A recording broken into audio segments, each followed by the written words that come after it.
May isang dalagang napakaganda na nagngangalang Sonjay, ngunit sa likod ng kanyang kaakit-akit na anyo ay nagtatago ang isang nakakatakot na lihim, dalawa ang kanyang pagkatao. Sa araw, siya ay isang mahinhin at maamong babae, ngunit mula hating gabi hanggang bago sumikat ang araw, sinasapian siya ng isang masamang espiritu na nagiging sanhi upang lumabas ang kanyang mabangis at nakakatakot na ugali. Isang araw, ang binatang kapitbahay na si Gilgu ay nagkataong nakasalubong si Sonjay. Sa unang tingin pa lang ay agad siyang nabighani sa kagandahan ng dalaga at hindi napigilan ang paghanga. Mula noon, lihim niyang iniingatan sa puso ang larawan ng dalaga. Ngunit isang gabi, nang umuwi si Gilgu ng madaling araw, muli niyang nakita ang diyosa ng kanyang puso. Sa halip na malumanay na babae, isang nilalang na parang demonyo ang bumungad sa kanya. Bigla siyang sinunggaban ni Sonjay at sinakal, animoy wala na siya sa katinuan. Dahil sa pagkabigla, sinubukan ni Gilgu alamin ang pinagmulan ng kakaibang asal ni Sonjay. Napag-alaman niyang bagong lipat lamang ang pamilya ng dalaga at balak magbukas ng isang tindahan ng tinapay sa gusaling kanilang tinitirhan. Dahil sa matinding kuryosidad, nagtungo si Gilgu sa panaderya upang magmasid. Doon niya nakilala ang pinsan ni Sonjay na si Jeong Ara. Nang malaman ni Ara na kapitbahay pala si Gilgu, agad niyang tinawag si Sonjay upang ipakilala ang sarili. Subalit nang makita ni Gilgu ang mukha ni Sonjay, agad niyang naalala ang nakakatakot na pangyayari kagabi. Dali-dali siyang umalis nang hindi nagpaliwanag, kaya naman sinundan siya ni Sonjay upang abutan ng maliit na regalo bilang pasasalamat sa pagbisita. Laking pagtataka ni Gilgu dahil ang dalagang kagabi ay marahas at nakakatakot, ngunit ngayon ay napakaamo at magiliw. Kinagabihan, muling nakita ni Gilgu si Sonjay sa lobby ng gusali. Napansin niyang kakaiba ang kilos ng dalaga, kaya agad siyang bumaba upang tingnan. Sa kanyang paglapit, nasaksihan niyang parang nakikipagsabunutan si Sonjay sa isang matandang lalaki. Dahil akala niya'y inaabuso ang dalaga, mabilis niyang sinunggaban ang lieg ng matanda at tinawag itong manyakis. Ngunit laking gulat niya nang malamang ang lalaki pala ay si Jiangsuo, ang ama ni Sonjay. Dahil sa hiya, paulit-ulit siyang humingi ng tawad at nagdahilan na napagkamalan lamang niya ang sitwasyon. Habang nag-uusap, tinanong ni Jiangsuo kung nakikita ba ni Gilgu si Sonjay tuwing gabi. Pag-aatubili man, inamin ni Gilgu na minsan niyang nakasalubong si Sonjay sa elevator at napagkamalan niyang lasing kaya siya sinaktan. Bigla namang sumugod si Sonjay at muling sinakal si Gilgu, dahilan upang pigilan siya ng ama. Mariin namang sinabi ni Jiangsuo kay Gilgu na iwasan na ang kanilang pamilya. Sa pag-uwi, pinagalitan ni Jiangsuo si Ara dahil hindi nito nabantayan si Sonjay na muntik pang masagasaan sa kalsada. Lalong tumindi ang hinala ni Gilgu kaya sinundan niya ang mag-ama kinabukasan. Doon niya nakita ang nakakaawang sitwasyon, ang ama ay parang isang alipin na sumusunod sa bawat kagustuhan ng espiritong sumasapi kay Sonjay. Pinapasyal at pinapakain niya ito, tinitiis ang lahat upang hindi mapahamak ang katawan ng anak. Ngunit bigla na lamang nawalan ng malay ang espiritu at halos matumba si Sonjay. Sa kamalasan, napilayan si Jiangsuo habang binubuhat ang anak, pero sa kabutihang palad ay naroon si Gilgu upang tumulong. Dahil sa pangyayaring iyon, napilitan si Jiangsuo na ipasok sa ospital para magpagamot, habang si Gilgu naman ang naghatid kay Sonjay pauwi. Kinabukasan, bumalik si Gilgu sa ospital upang bisitahin si Jiangsuo at doon ay isiniwalat ng matanda ang nakakatakot na katotohanan. Mula pa pagkasilang ni Sonjay, may isang sinaunang sumpa ang kanilang angkan. Isang demonyo ang naninirahan sa katawan ng dalaga. Tuwing madaling araw, inaangkin ng espiritu ang katawan ni Sonjay sa loob ng 3 oras. Kung hindi nito makukuha ang nais, walang makakaalam kung anong kapahamakan ang maaaring idulot nito. Nagmakaawa si Jiangsuo kay Gilgu na tulungan silang bantayan si Sonjay. Sa una ay tumanggi ang binata, ngunit kalaunan ay napapayag din. Simula noon, araw-araw nang nagpunta si Gilgu sa panaderya upang magtrabaho at alagaan si Sonjay.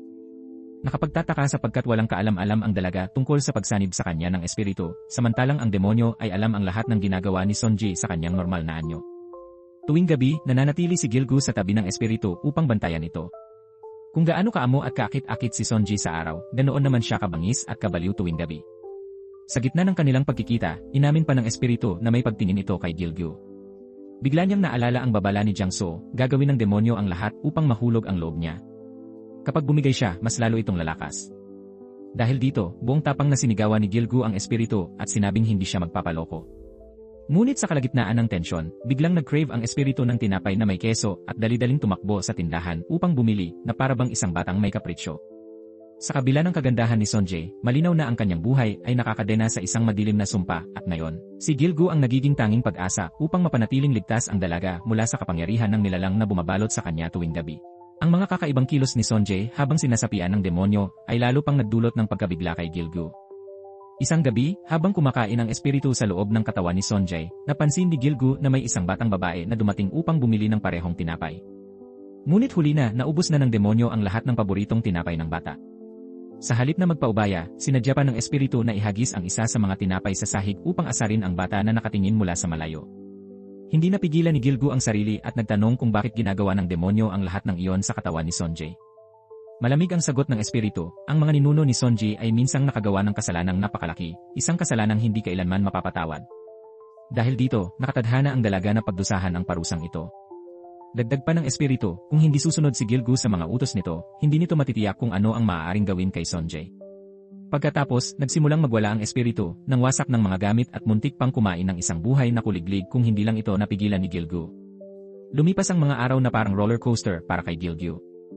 Sa araw, nahuhulog siya sa kagandahan at kaamuan ni Sonjay, sa gabi naman, napipilitan siyang harapin ang kabuluhan at kabaliwan ng espiritu.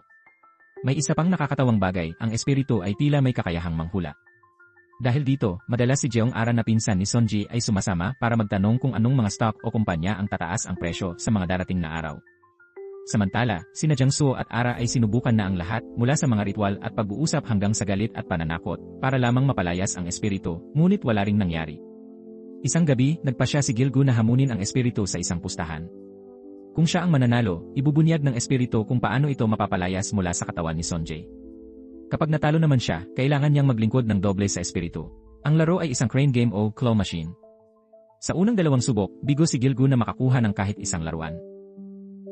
Sa huling pagkakataon, gumamit siya ng ibang taktika, imbes na pulutin, itinulak niya ang laruan. Sa gulat ng espiritu, nagtagumpay si Gilgu.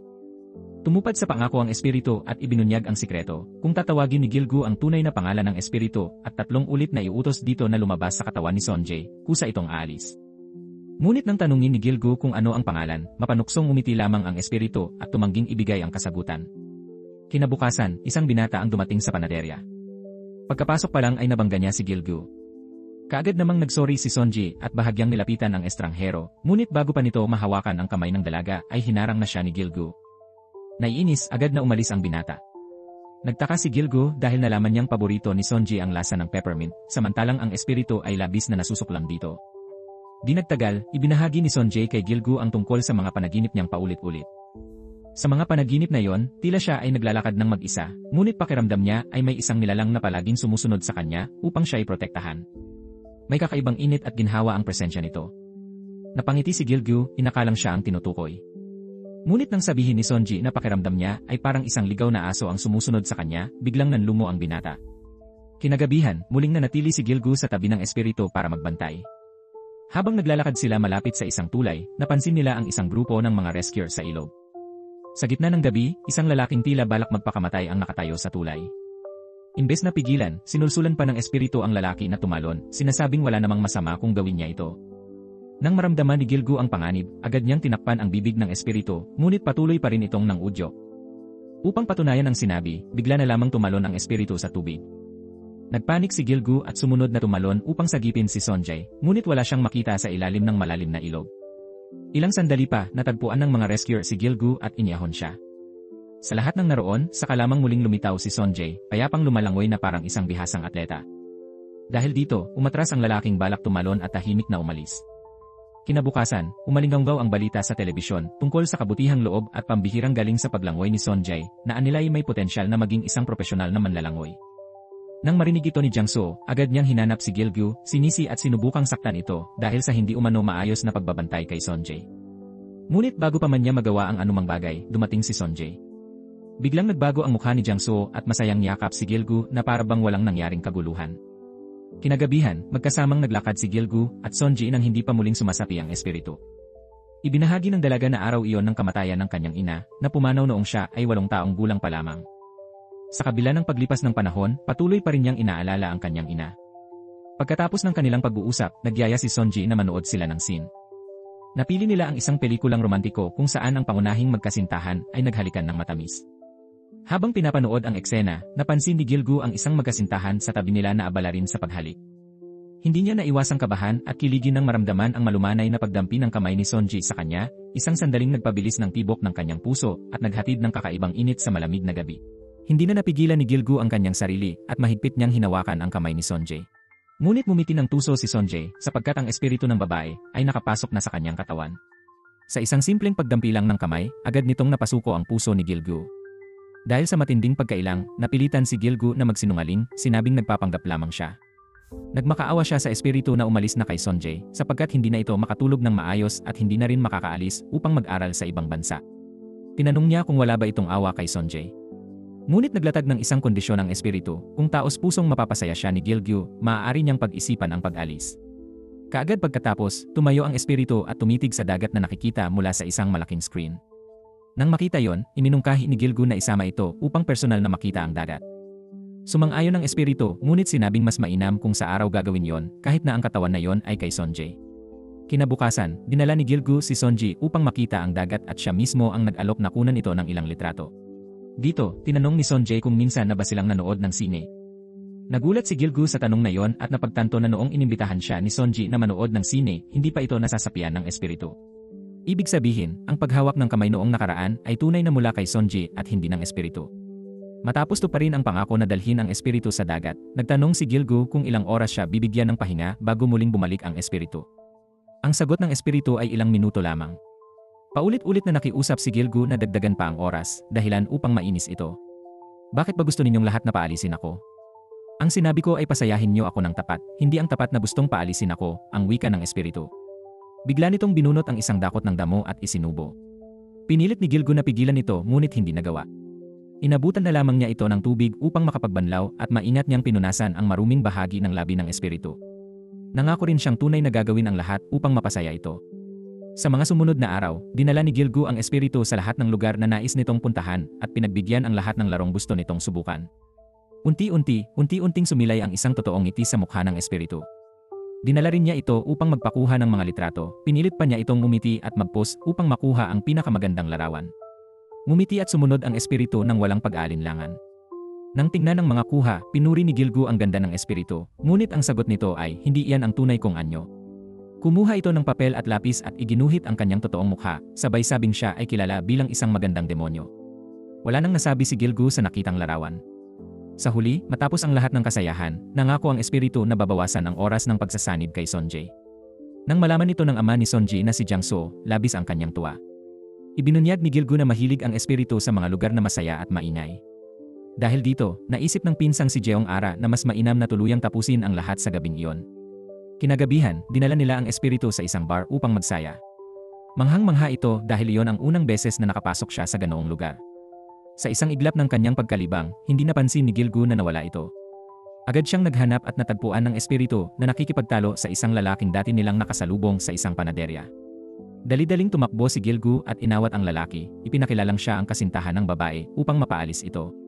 Kinabukasan, bigla namang lumapit ang lalaki mula sa bar kay Gilgu. Ipinahayag nitong alam niya ang tungkol sa pagsasanib ng espiritu kay Sonjay at siya mismo ang papatay dito. Lumabas na ang lalaking ito, si Jongshik, ay matagal ng palihim na sinusubaybayan sina Sonjay at ang espiritu. Alam ng espiritu ang balak ni Jongshik at binalaan si Gilgu na huwag maniwala dito kung hindi ay lalamunin niya si Sonjay. Isang araw, isang babaeng may nakabenda ang kamay ang lumapit kay Sonjay at nagpatulong na itali ang sintas ng sapatos. Masigla namang tumulong si Sonjay at, bilang pasasalamat, binigyan siya ng babae ng isang candy. Nang makasakay si Sonjay sa kotse, kinain niya ang candy at nakatulog ng hindi namamalayan. Pagsapit sa destinasyon, sumakay si Jongshik sa parehong sasakyan. Samantala, tumawag si Gilgu kay Sonjay ngunit hindi ito sumasagot. Gamit ang GPS ng ama ni Sonjay, natunton nila na malayo na ang lokasyon ng telepono. Agad na nagmadali si Gilgu upang hanapin siya. Sa kabilang banda, ginapos ni Jongshik si Sonjay sa oras ding iyon. Dito na muling nagpakita ang espiritu. Naghanda na si Jongshik ng lahat para lipulin ang espiritu mula sa katawan ni Sonjay. Habang handa na siyang umatake, biglang sumulpot si Gilgu at agad na sinunggaban si Jongshik, ngunit pinagtulungan siya at bugbog sarado.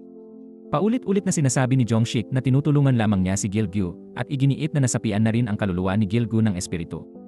Sa isang sandali ng pagkapahinga, kinuha ni Gilgu ang isang pamalo at hinampas si Jongshik, kaya nauwi ang dalawa sa matinding laban. Ganap na nanaig si Gilgu at naipaghiganti ang sarili. Pagkatapos, mabilis niyang kinalagan ang mga tali kay Sonjay at sinira ang mga kamera na itinago ni Jongshik. Sa salamin na dala ni Jongshik, lumitaw ang isang ganap na naiibang anyo ni Sonjay. Sa daan pa uwi, ikinuwento ng espiritu kay Gilgu ang kanyang nakaraan. Maraming taon na ang nakalipas, isang nakamamatay na salot ang kumalat sa bansa. Namatay ang kanyang ama at kapatid na babae. Dumating ang isang sikat na mangkukulam at sinabing mamamatay ang buong nayon kung walang ihahandog na sakripisyo. Dahil walang ibang mayaalay, pinili ng mga tao ang batang babae, ang espiritu mismo, bilang alay. Isang maawain na pamilya ang naglibing ng kanyang mga labi sa isang banga. Makalipas ang isang taon, natagpuan ng ninuno ni Sonji ang bangang iyon at ginamit ito upang mag-imbak ng atsara. Dahil wala nang ibang mapuntahan, pumasok ang espiritu sa katawan ng matandang babae. Sa panahong iyon, nagdadalang tao ang babae sa magiging lola ni Sonji, kaya't ang espiritu ay nagpatuloy na manahan sa bawat susunod na henerasyon, mula sa lola, sa ina, hanggang kay Sonji mismo. Natuklasan din ng espiritu na may mga taong nakapansin at lumalapit upang saktan siya.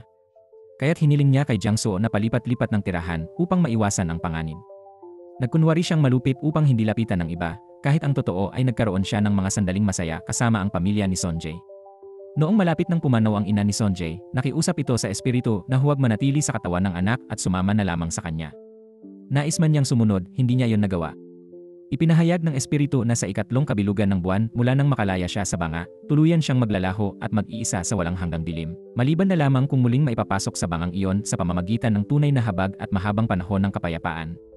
Naghanap siya ng bangang iyon sa mahabang panahon ngunit hindi niya ito matagpuan. Lubos na nabagabag si Gilgu sa kanyang kwento at hindi niya matanggap na ganoon na lamang ang magiging kapalaran ng espiritu. Sa mga sumunod na araw, hindi na lumabas ng silid ang espiritu at ayaw nang makipagkita kaninuman. Nakiusap siyang huwag ipaalam ang kanyang kalagayan sa pamilya at hayaan siyang tahimik na umalis. Nang tanungin ni Gilgu si Jiangsu kung saan ang bahay ng mga ninuno ni Sonji, itinuro nito ang daan. Kaagad na naglakbay si Gilgu at buong gabi hanggang umaga ay walang tigil na naghukay sa bakuran upang hanapin ang banga.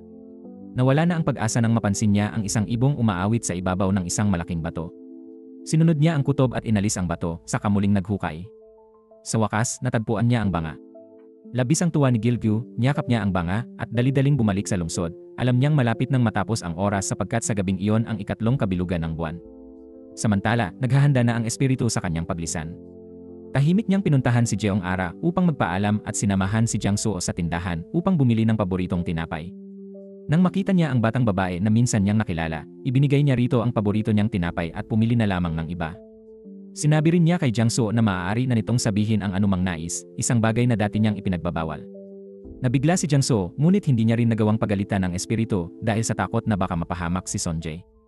Habang pinagmamasdan ang likod ni Jiangsu, naalala ng espiritu ang mga pagkakataong kinalinga siya nito at buong pusong pinaglingkuran. Sinabi niya kay Jiangsu na mahusay nitong nagampanan ang lahat sa mga nagdaang araw. Nais ng espiritu na makapagpaalam kay Gilgu ngunit wala itong paraan upang makipag-ugnayan. Sa mismong sandaling iyon, dumating si Gilgu, hingal na hingal at yakap ang banga. Hinawakan niya ang kamay ng espiritu at dali-daling dinala ito sa isang lugar. Ipinakita niya ang banga, ipinapakita ang kanyang mga kamay na puno ng putik at ang mga paa niyang sugatan sa paghuhukay. Namangha at naantig ang espiritu at nagtanong kung bakit niya kailangang magpakapagod ng ganoon. Naawa ka ba sa akin? Ngunit sagot ni Gilgu, ayaw kong makita kang maglaho. Nais kong makalimutan mo ang lahat at makarating sa isang mas magandang lugar. Anong uri ng demonyo ang nag-aalaga ng mga bulaklak at nag-aalaga ng iba? Alam kong matagal mo nang niloloko ang lahat, hindi ka masama, isa kang anghel na nagtago sa anyo ng isang demonyo. Naiyak ang espiritu sa mga salitang iyon. Sa huli, tinanong ni Gilgu ang kanyang tunay na pangalan. Sa gitna ng mga luha, sumagot siya, Mungiang, isang pangalang kasing ganda ng liwanag ng buwan. Pinuri ito ni Gilgu at sinabing napakaganda ng pangalan. Maingat niyang binuksan ang banga at 3 beses na tinawag ang pangalan ni Mungiang upang palayain siya mula sa katawan ni Sonji. Sa ikalawang tawag, mabilis na niyakap ng espiritu si Gilgu at nagpasalamat sa lahat ng pagmamahal at kasiyahang ibinigay nito. Sa ikatlong tawag, dahan-dahan siyang pumikit at ang kanyang kaluluwa ay tuluyang pumasok sa banga, patungo sa isang mas maliwanag at mapayapang mundo. Matapos ang paglisan ni Mungiang, nakapag-aral na sa ibang bansa si Sonji. Nagbukas naman ng sariling panaderya si Jeong Ara at si Jiangsu ay lumipat ng tirahan matapos ibenta ang bahay at tindahan. Si Gilgu ay bumalik sa kanyang dating trabaho na minsang iniwan dahil sa pagkadismaya. Lumipas ang panahon at nakabalik si Sonji mula sa kanyang pag-aaral. Tumawag siya kaagad sa kanyang ama, ngunit bago pa man sila magkita, may isa pa siyang gustong makitang tao, ang lalaking gumulo sa kanyang puso mula pa noong unang pagkikita, ang lalaking nag-imbita sa kanya sa isang paglalakbay sa dagat, ang lalaking nakasama niya sa isang sinehan na naging alaala ng pananabik. Tinawagan niya si Gilgu na nananatili pa rin sa parehong apartment at patuloy na inaalagaan ang bangang kinalalagyan ng espiritu ni Mungiang, isang banga na sumisimbolo ng isang mas maliwanag na mundo na inialay ni Gilgu para sa kanya. Dito nagtatapos ang pelikulang Pretty Crazy. Maraming salamat sa panonood at hanggang sa muli.